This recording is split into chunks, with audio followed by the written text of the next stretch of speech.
खुलुमबाय रायजोफोर दासिमनि माखासे गोनां खौरांफोर लानानै फैदों नोंथांमोना भिडिअखौ जोबजासिम नायलांजोबदो लोगोसेनो सानफ्रोमबोनि खौरां लानो थाखाय चेनेलखौ साबस्क्राइब खालामनानै बेल आइकनखौबो अलाव होनानै लादो लोगोसे भिडिअखौ मोजां मोनदोंब्ला मोनसे लाइक खालामदो नोंथांमोननि मोनसे लाइकआनो आंनि गेदेरथार थुलुंगानाय जागोन अब्ला दिनैनि सेथि खौरां नोंथांमोननो होनो लागै आखायाव लादों एमपि इलेक्शना आरो बारा गोबाव सम गैलिया पोस्टेल भेलिडनि खामानिया माखासे बियाबफोराव जागायबाय जायफोरा बैसो जानाय सिनियर सिटिजेन आरो 40 बोसोरनि गोजौनि गर्भवती महिलाफोरा न'आव थानानैनो भट होनो हानाय सुबिदा बायदियैनो तिनिसुकियाआव मोनसे 2 नम्बर खामानिखौ पोलिं पार्टिया मावनानै हमजाबाय जेराव 14टा भटारनि 14टा काउन्टार पइन्ट जानांगौआव नाथाय 16टा काउन्टार पइन्ट सिखारनायाव नायबिजिरनाय जायो आरो बेखौ एक्सेप्टेबल नङा होननानै 3 पोलिं मेम्बार्सनि सायाव जिल्ला बेंगिरिया गोख्रों आरो गोख्रै एक्सन लानायखौ नुनो मोन्दों मख'नो गोनांदि जाय नखरफोराव भट लानो थांदोंमोन सिनियर सिटिजेनफोरनि नाथाय भटखौ बबेयाव होनो नांगौ बबेयाव होनो नाङा भटारनि गोसो बायदि जायालासेनो पोलिं पार्टिफोरा गावसोरनि गोसो बायदि भटखौ होना होयो होननानैबो नखरफोरा कमप्लेन खालामनायखौ नुनो मोन्दों दायो बिसोर 3 पोलिं पार्टिखौ रायजो बेंगिरिया फोरमायनाय बायदिब्ला एफआइआर होनाय जाबाय होनना फोरमायना होनायखौ नुनो मोन्दों कंग्रेस दोलोनि गाहाय आफादगिरि भुपेन बरानिसिम आसाम इलेक्शन कमिशननिफ्राय गांसे नटिस फैदों बिसायख'थिनि माखासे आयेनफोरखौ मानिना सोलियैनि जाहोनाव आरो माखासे बाथ्राफोरखौ लानानै जाय खोथाफोरा आयेन बारसिनाय बाथ्राफोर बुंनायनि सायावनो आसाम इलेक्शन कमिशननिफ्राय गांसे नटिस फैदों होनना मोनथिनाय जादों साननैसो सिगां चिरां जिल्ला बनसुनि आफादगिरि एन्द्रजित कुमार ब्रह्म मिरु बनसुनि भाइस प्रेसिडेन्ट अशोक कुमार ब्रह्म आरो assistant general secretary Bimal Basumatary बिथांमोना रेजिगनेशन होनानै इउपिपिएल राजखान्थियारि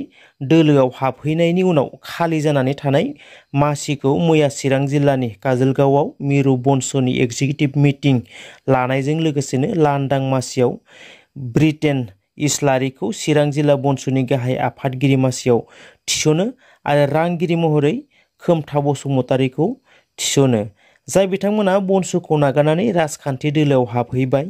बिथांमोना बनसु आफादखौ जोनोम होनायाव गोबां बिहोमा दं होननानै बुंदों बनसुनि गाहाय आफादगिरि बनजित मन्जिला बिथांमोना बनसुखौ नागारना थांनायाव बनसु आफादा जेबो खहा जाया आरो बिथांमोना जि गावसोरनि पार्सनेल प्रब्लेमनि थाखाय थांबाय बिथांमोननि साननाय हनायफोरा जाफुंथों होननानै बुङो बनजित मन्जिला पृथ्वीराज नारायण देब मेसआ क'क्राझार लकसभा बियाबाव बिसायख'थि गेलेगोन नाथाय जिएसपिनि जानानै नङा नाथाय उदां बिजाथि जानानै गेलेगोन होननानै रोखा खालामना होनायखौ नुनो मोन्दों बारग' मन्त्रि चन्दन ब्रह्मआ साननैसो आगोलाव खौरांगिरि मेलनि गेजेरजों बुंनानै होदोंमोन दि बबे दोलोआव थानानै खामानि मावगोन बेखौ साननैसोनि उनावनो रोखा खालामना होगोन होननाय लेखायैनो मैया 8 एप्रिल खालि खौरांगिरि मेल खुंनानै रोखा खालामना होबाय फैगौ 12 एप्रिलाव इउपिपिएल दोलोआव हाबनाय जासिगोन होनना रोखायै फोरमायनायखौ नुनो मोन्दों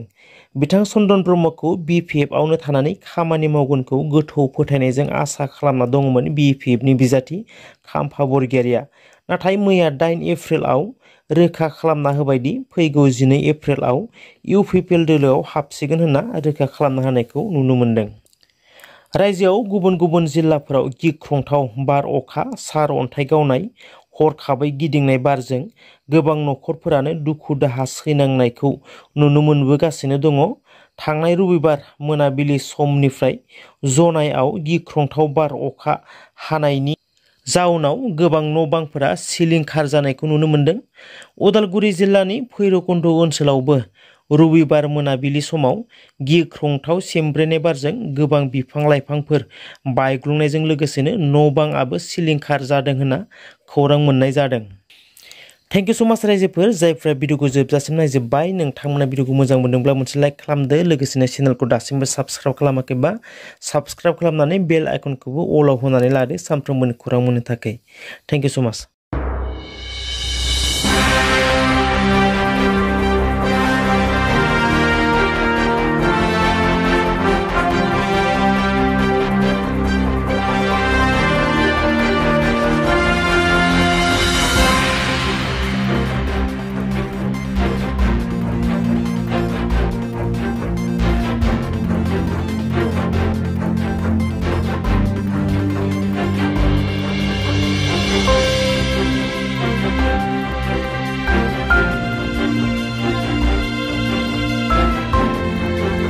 ধুমুহাটো 7টাৰ পৰা 8টাৰ ভিতৰত হৈছে। তাৰপিছত মোৰ ডেকা মেচিং মাতত 515 নং ঘাইপথৰ গছ প্ৰকাণ্ড গছে উঘালি কিনি এটা এল্ট' গাড়ীৰ ওপৰত পৰে আৰু এটা কামাখ্যা প্ৰসাদৰ ঘৰ এটা সম্পূৰ্ণ ভাগি দিয়ে গছটোৱে। তাৰপিছত মোৰ লাল এলেকাৰ